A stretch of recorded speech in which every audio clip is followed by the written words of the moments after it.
around the country who've been writing to us saying that they would like to study abroad, study in America in particular, but don't know where to start, don't know how to get started, do not know who to turn to. Well, we are hoping that in the next couple of minutes we're going to be able to get some clarity on that and hopefully get a few of those questions answered. Remember that if you have still any more questions at the end of what you're going to hear, keep writing to us. We're of course available on Twitter, on Facebook. Our Twitter handle is @NDTV Mindspace. Also get onto our Facebook page or also our NDTV social page. So all that, the options available to you to get in touch with us. For all those wanting us to get started, well, we're not going to waste another moment. We are here with some of the brightest students who are now headed to the US shortly to study. They're all going there to do their undergrad. And with us, all those who facilitated this journey, facilitated this sort of next chapter of their lives, as it were. Renuka Raja Rao, she's of course of the Educational USA, the Fulbright Commission. Also with us, Zafina Suresh, an Education USA advisor, and Rupali Verma, an Education USA advisor again. Thanks all so much for being with us.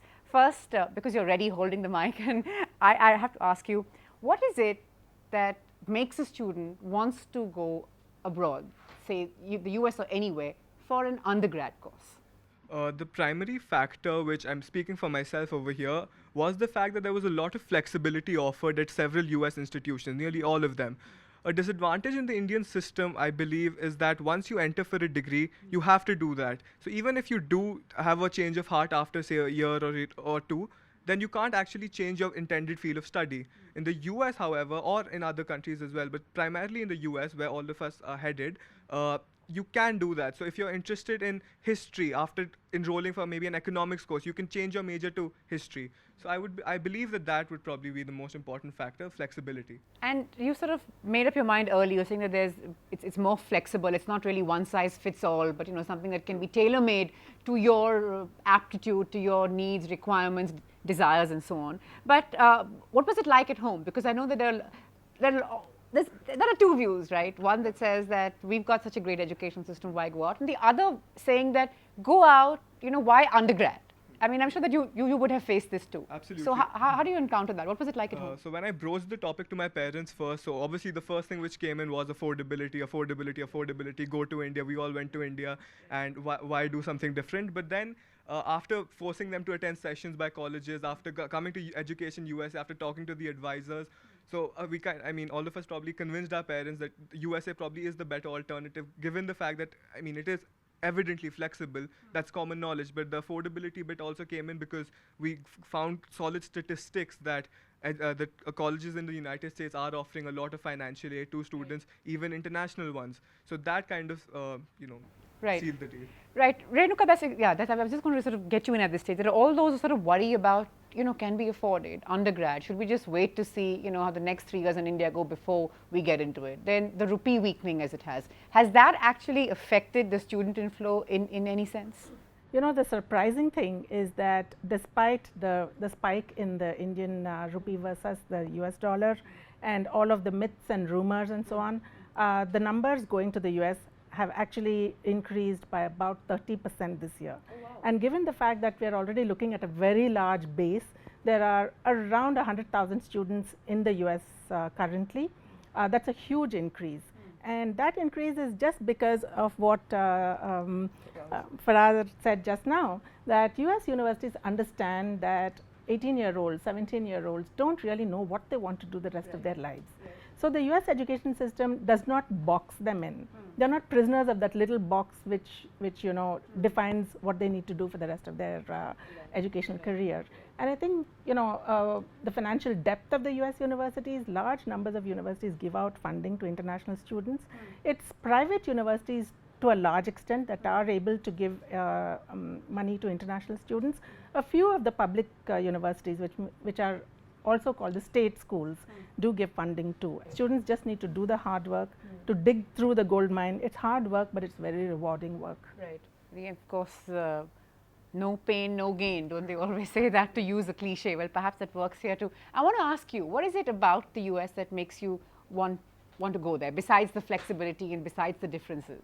Okay, see, like I'm a research oriented student and I would probably want to pursue bio in my future, but I've been to colleges of Delhi, probably DU, and I really couldn't see any opportunities they provide for research activities.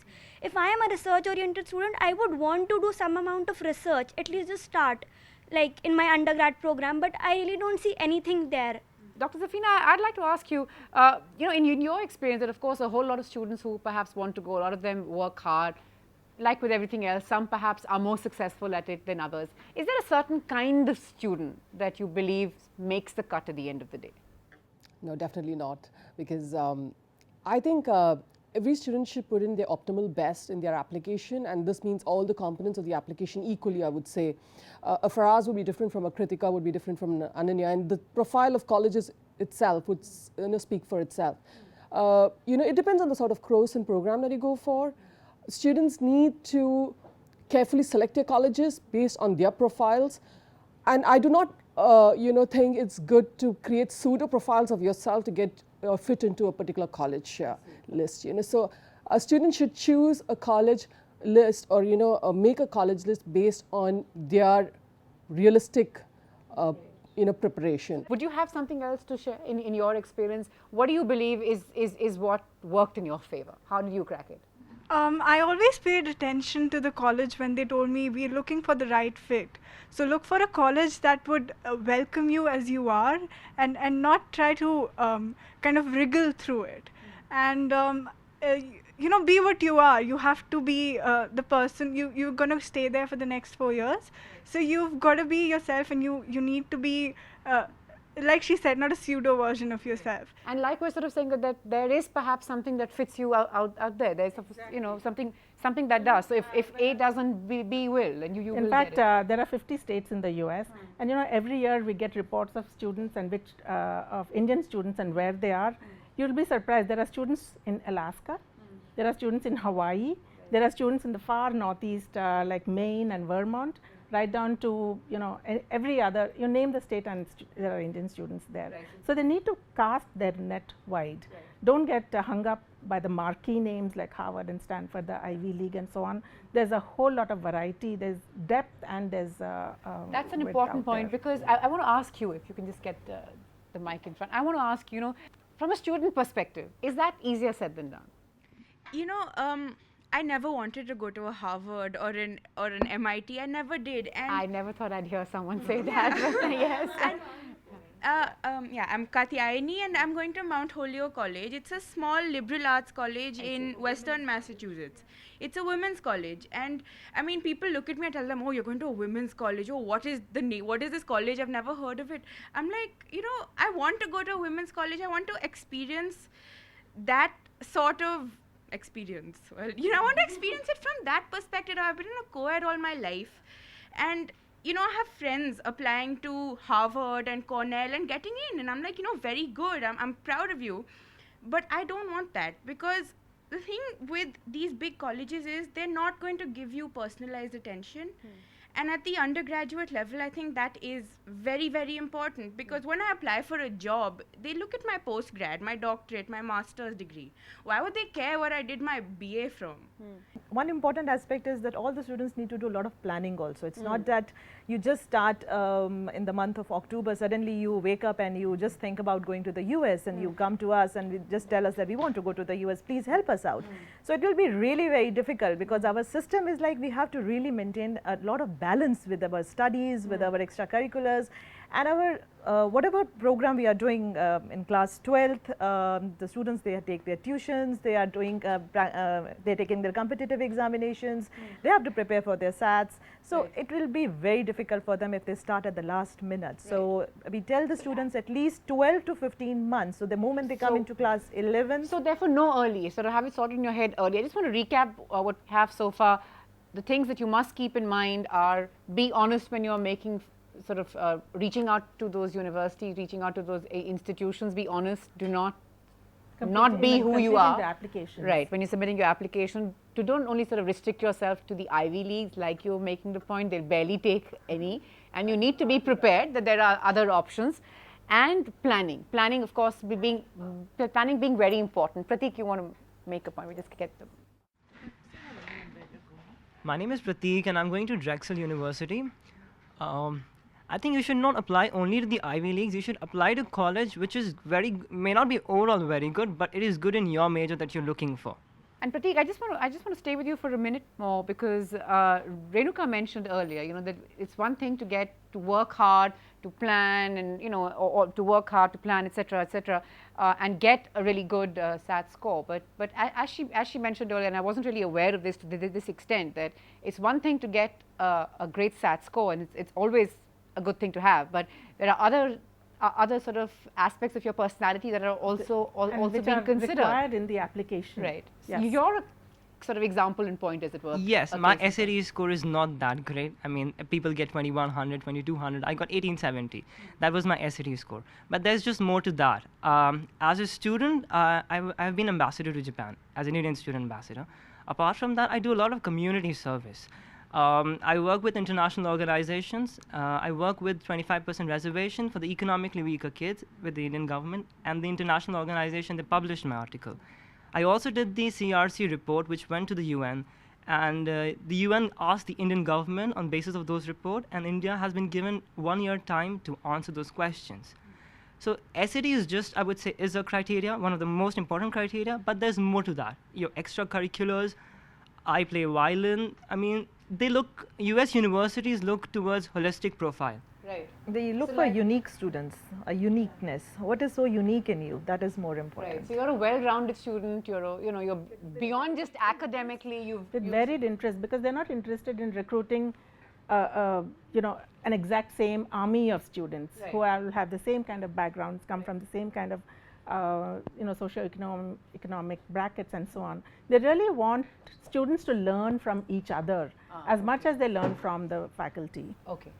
And you still have to take the exam, right? So you're hearing all these who've successfully got in, and sort of, how do you feel? Do you sort of feel the pressure, or I would imagine that you also feel very confident, right? There are all these around you, and you're going to be there when we are here next time, I'm sure.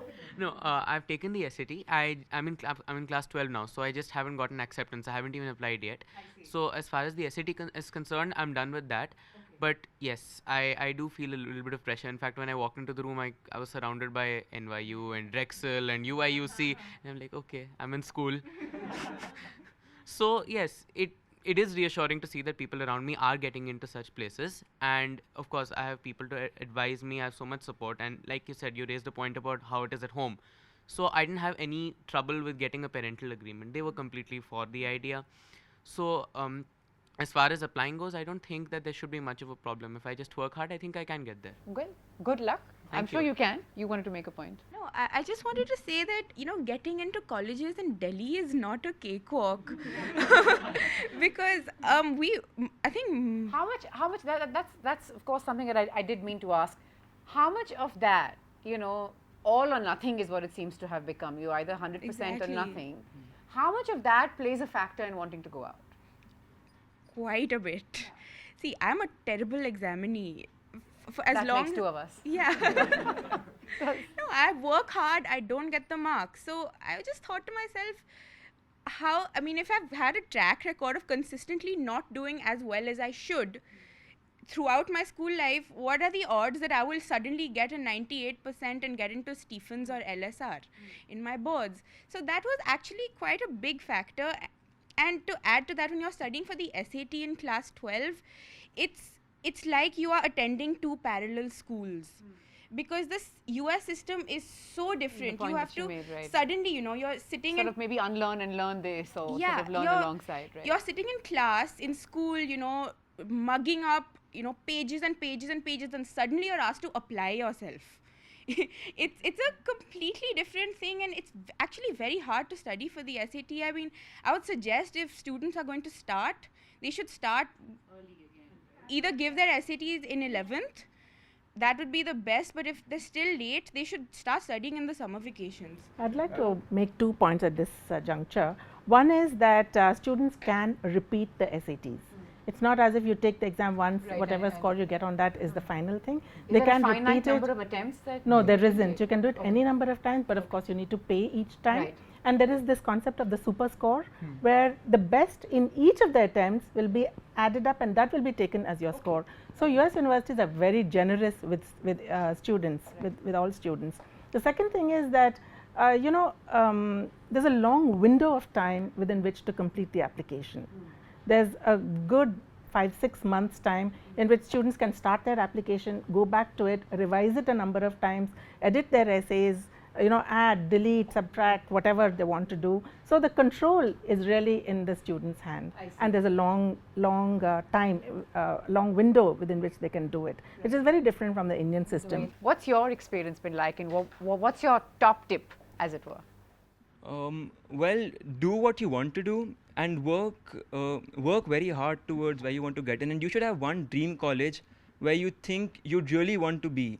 You shouldn't just apply to maybe 15 colleges and then just say ki kahin bhi ho jaye, I'll just be happy and I'll go. You should have one dream and work towards that college, and just work towards that college. And I'd like to add something to what Katyayani said. She said that kids go there because they're not sure about how they do in the 12th boards. That isn't very true for many children, maybe kids who go to IVs, because they have a much better education there. And children who give the engineering entrance exams here, even if they say have a 350 out of 360 in the JEE, they still might not get the course of their choice in IIT because they have counseling sessions. So if I want to do computer science, then I might not get computer science, whereas in the US I will get the major of my choice if I apply for the major of my choice. Right. I'm totally out of time, but I'm going to let you wrap this for us. You began. And you can wrap this for us. Looking forward, I would imagine, to being an American Desi or whatever else it is that you're going to be called. What is the one thing that you're looking forward to the most, apart from, just making it to the college? All my life I've lived with my parents, and I'm sure most of us have. I've never had the hostel experience, so my parents will be quite happy just kicking me out of the house and making me independent. And I think that's the thing I'm looking forward to the most, which is an independence, and just managing my finances and being responsible for everything on my own, and I think that's the most important determinant. I mean, the thing I'm looking forward to most right now. Thank you very much, and we hope that students who are watching, parents, all those who have any doubts, questions, now know where to head, know the road ahead. Thank you very much, and all the very best. Well, on that note, we're slipping into a quick break. Back with lots more as we keep our focus on SATs.